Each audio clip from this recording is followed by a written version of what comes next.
Когда Тохтамыш и Эдиге вместе скрывались у Тимурленка, они стали близкими союзниками и даже породнились. Тохтамыш отдал Эдиге в жены свою дочь Джанике.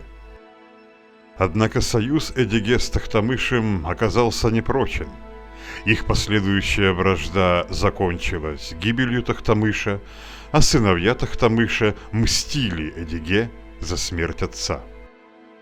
Когда один из сыновей Тохтамыша, Джипар-Берди, окружил Эдиге в Ургенче, то обещал пощадить его, если тот выдаст Джипар-Берди его сестру, Джанике-ханым. Эдиге выдержал эту осаду, но с тех пор до конца жизни был вынужден сражаться с братьями собственной жены, пока не погиб в бою с армией одного из них, Кадыр-Берди.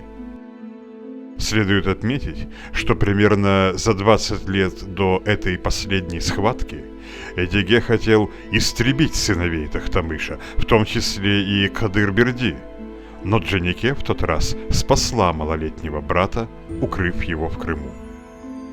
В годы могущества Эдиге Джанике совершила хадж в Мекку. По пути туда, проезжая через Дамаск в сопровождении 300 всадников, она вела переговоры с двором египетских султанов. После гибели Эдиге Джанике перебралась в Крым, поскольку здесь дочери Тохтамыша жить было гораздо безопаснее, чем в бывших степных владениях ее покойного мужа. В Крыму у власти были давние союзники ее отца и братьев, а правителем Крыма к концу ее жизни стал хан Сеид Ахмед II, которого считают внуком Тохтамыша и племянником Джанике. Джанике-ханым была похоронена в крепости Кыркьер, Чуфуткале, в отдельном дюрбе, которое среди жителей Бахчисарая позже было известно под названиями Кыз-Азиз и Кале-Азиз.